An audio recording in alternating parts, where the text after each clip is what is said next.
Kung gusto mong kumita ng malaki dito, I suggest huwag ka mag-single head. Bakit? Ang laki ng perang pwedeng maiwala sa'yo pagdating ng oras. Bakit? Ito na example. Halimbawa, ang market mo, 4 na tao. Sabihin natin si A, si B, si C, si D. Sila yung mga recruit mo. Ngayon, ang ginawa mo, single head ka lang, ikaw.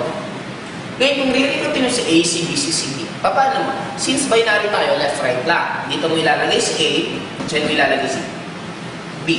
Ngayon, si C and D, saan mo siya ilalagay? Dito, dito.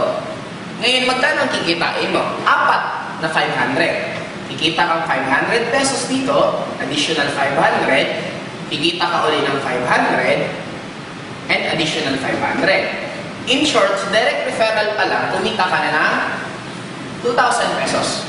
Ngayon, since pipiling ka, 1,500, 1,500, pipiling ka ng 1,500, pipiling ka ng 1,500, magkano kikitain mo? Automatic, kumita ka na 5,500 pesos sa 4 mong recruit. Pero imagine yung pag 3 headers ka. Sabihin natin ikaw to. Ikaw yan. Ikaw din yan. Okay, si U2, si 3. Ngayon, yung recruit mong 4, saan mo ilalagay? Dito mo ilalagay si A, dyan mo ilalagay si B, dyan mo ilalagay si C, si D. In short, ang maganda dito, mas nahiwalay mo. Magkano kikitain mo? 1, 2, 3, 4, 5, 6. 4 ay 6 na direct referral. In short, kumita ka ng 3,000 direct referral ka lang. Eh, di ba ikaw to si Y3? Si Y3 pumiling. Kumita si Y3 ng isang 1,500.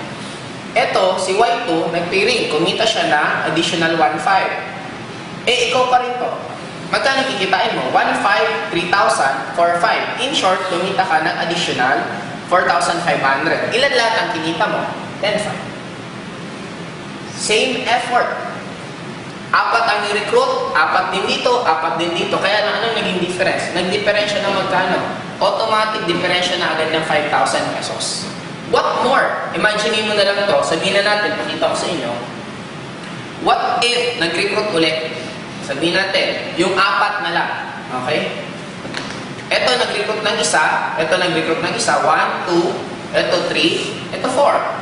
Magkano ang kikitain mo?